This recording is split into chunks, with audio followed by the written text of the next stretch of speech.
It's Beer O'Clock on Real Ale Craft Beer. Today we've got a beer from Black Jack Beers, and it's a bottle of the Ace of Spades Imperial Stout, aged in red wine barrels.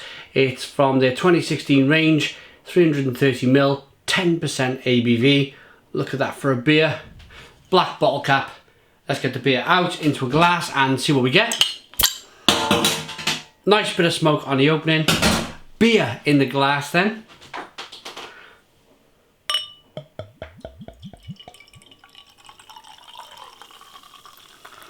Raising the beer up, there we go. I wanted to create a big dense head on this one, and I just had to give that one a little bit of a force.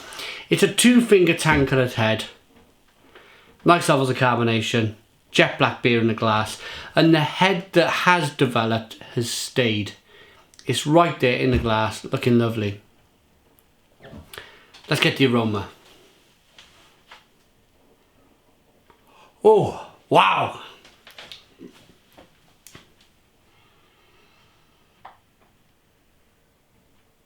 Again, lots and lots, more than lots and lots, I'm going to say a ton of red wine from the aroma.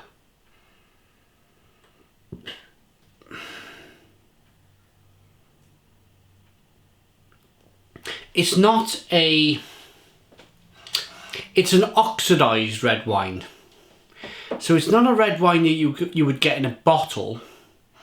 It's the red wine you would get if you put your head into an empty wine, a red wine barrel. It's oxidized. It's got slightly jammy blackberry, maybe a bit of blackcurrant.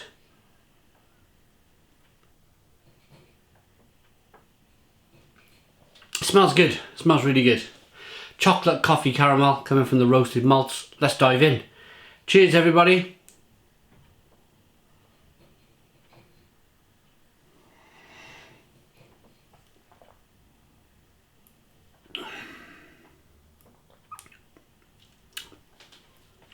Massively vinous. It's gonna be. I can normally describe an Imperial Stout to have a vinous quality from the roasted malts. The roasted malts in the beer produce bitter coffee, bitter chocolate, maybe an espresso coffee at times, and then yeah, a lovely vinous feel. But this is real vinous taste. This is real red wine taste coming through in the beer. And it's quite prominent. It's quite a big flavour. At the moment, anyway, I'm going to carry on sipping it, but my first impressions are that it might be too much of a dominant red wine flavour, overpowering what should be a beer. But let's carry on drinking.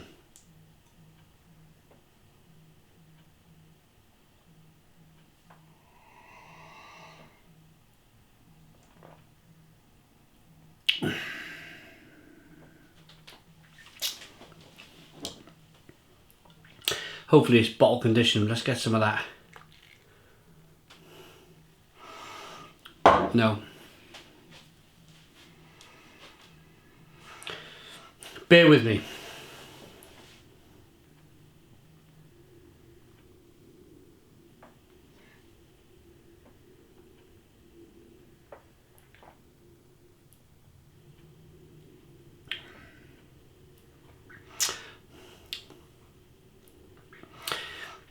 Yeah, I've made my mind up.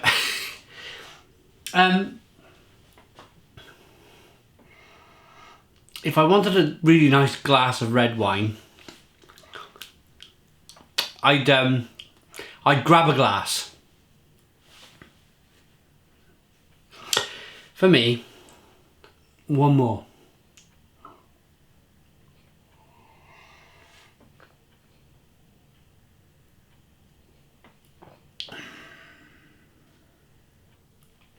Ah.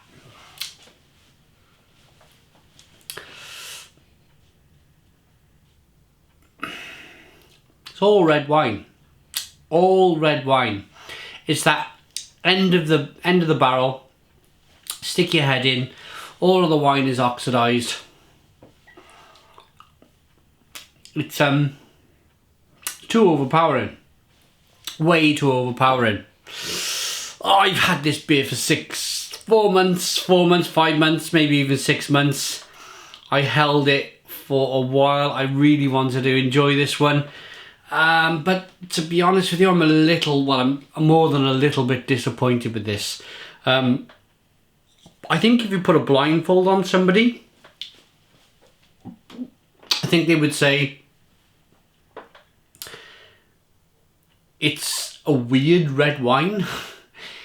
It's a red wine that, yes, it's oxidized red wine, and it would be more red wine than beer. So the person with a blindfold on would be thinking, what kind of red wine is this? It's more red wine than beer. So you would be kind of scratching your head, you know, with your blindfold on. You'd be sipping away at this, and you'd be thinking, oh blimey, what kind of red wine is this? I've never had red wine like this before. Whereas what should be happening is beer on the taste, nice touch of red wine on the back end, and this is not doing it. This is red wine, touch of beer on the back end. And to top it all off, I'm not a massive fan of red wine, so I'm going to rate this, and it's not going to get a very good rating. I've just reviewed the Bretted double IPA from Blackjack Beers, and I really like that one. I think I give it an 8 or a 9 out of 10. But on this particular occasion, I thought I left the best till last. I really did.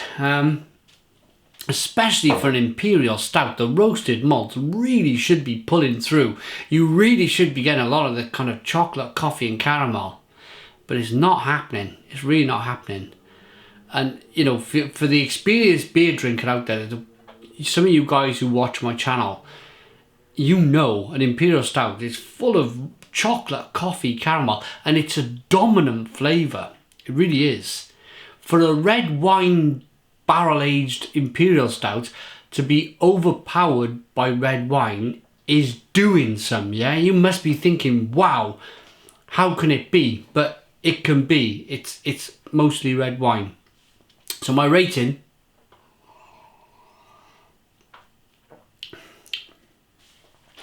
too much. Way too much red wine. Dominates every aspect of the beer. So for that reason, I'm going to give it a very, very poor 4 out of 10.